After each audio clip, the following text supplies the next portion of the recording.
Hello दोस्तों, स्वागत है आप सभी का शॉर्ट हैंड बाय अनुज सर चैनल पर। तो दोस्तों, सबसे पहले आप सभी लोग दोस्तों वीडियो को पूरा देखिए, ठीक है। वीडियो के अंत में मैं आप सभी को बताऊंगा कि इसकी स्पीड कैसे बढ़ाई जाए। अगर जिसकी 60 की स्पीड है वो 80 कैसे करे, और जिसकी 80 की स्पीड है वो 100 कैसे करे, ठीक है। तो ये चीज़ मैं आप सभी को अंत में बताऊँगा। इसके लिए आप लोग वीडियो में बने रहें। डिक्टेशन स्टार्ट होगी अगले 10 सेकंड में। और हाँ दोस्तों, ये डिक्टेशन आप सभी की 85 टू 90 वर्ड प्रति मिनट बोली जा रही है, ठीक है। तो डिक्टेशन रेडी, स्टार्ट। पश्चिम एशिया में जारी युद्ध के बीच अंतर्राष्ट्रीय स्तर पर यह चिंता गहरा रही है कि अगर इसका स्वरूप और बिगड़ता गया तो आने वाले दिनों में संकट का दायरा ज़्यादा व्यापक और गंभीर हो सकता है। यह सच है कि इज़राइल और अमेरिका के ईरान पर साझा हमला के बाद अब युद्ध ने जो रुख अख्तियार कर लिया है उसमें शांति की उम्मीद फ़िलहाल धुंधली लग रही है। हमले के क्रम में जिस तरह स्कूली बच्चों और आम लोगों तक की फिक्र नहीं की गई, उसे लेकर पहले ही अंतर्राष्ट्रीय कानूनों के उल्लंघन के कई सवाल उठे हैं।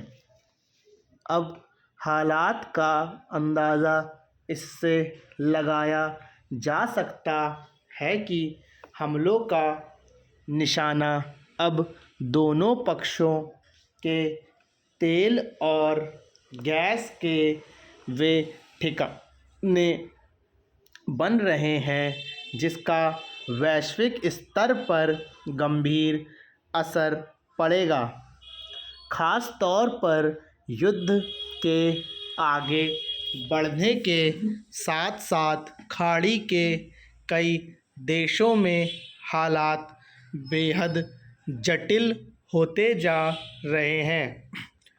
गौरतलब है कि इज़राइल ने बुधवार को ईरान में स्थित दुनिया के सबसे बड़े प्राकृतिक गैस सुविधा केंद्र पर हमला किया।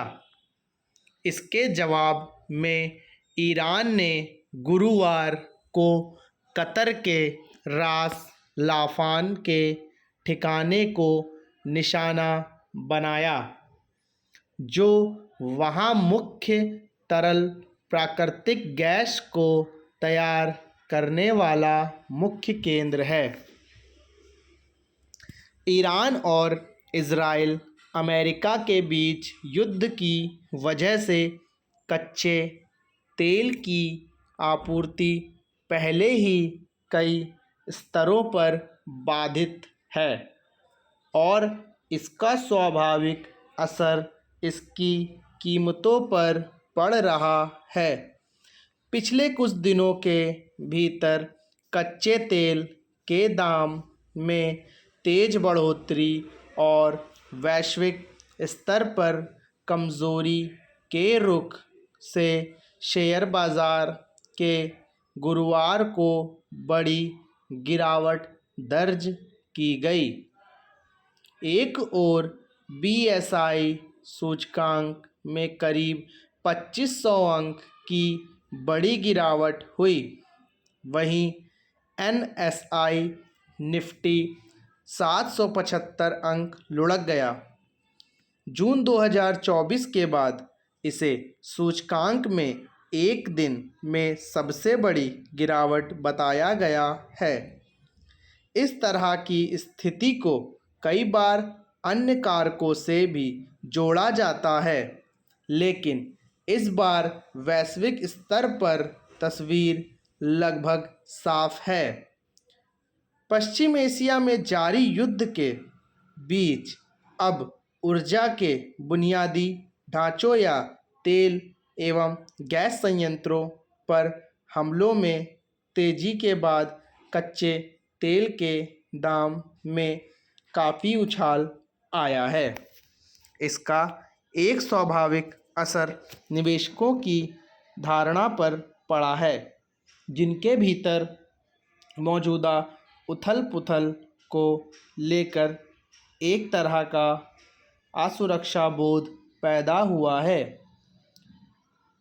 दरअसल जब से ईरान ने होर्मुज जलमार्ग को रोका है, उसके बाद दुनिया भर में तेल और गैस की आपूर्ति भी बाधित हुई है।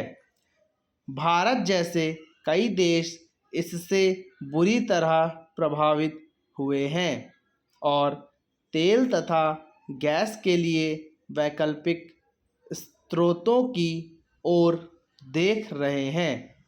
इस क्रम में भारत ने रूस से तेल खरीद बढ़ाई है, मगर अब पश्चिम एशिया के युद्ध में शामिल दोनों पक्षों की ओर से जिस तरह प्राकृतिक गैस का उत्पादन करने के लिए भारत तैयार है। धन्यवाद। तो दोस्तों मैं आशा करता हूँ आप सभी ने अपनी डिक्टेशन पूरी लिखी होगी। अब दोस्तों जिसकी 60 की स्पीड है वो क्या करेगा दोस्तों, इसको दोस्तों माइनस पॉइंट पे लगाकर उसकी पूरी डिक्टेशन लिखेगा, उसको ट्रांसक्राइब करेगा। फिर दोस्तों इस डिक्टेशन कम से कम आपको 5 से 6 बार करना है, फिर ट्रांसक्राइब करना है। फिर इसी डिक्टेशन को दोस्तों आपको फिर सेम स्पीड पर करना है, ठीक है। आप जब ऐसा आप करेंगे तो आप देखेंगे कि आपकी स्पीड धीरे धीरे बढ़ने लगेगी, क्योंकि दोस्तों हमारे हिंदी में शब्द कभी नहीं बदलते हैं। तो हमें दोस्तों एक ही डिक्टेशन की कम से कम 5 से 6 बार प्रैक्टिस करनी है, ठीक है। आप लोग एक बार ये कर देखिए, ये आइडिया आप सभी का मेरा जो आइडिया है काम आएगा। मिलते हैं अगली धमाकेदार वीडियो के साथ, तब तक के लिए जय हिंद, जय भारत।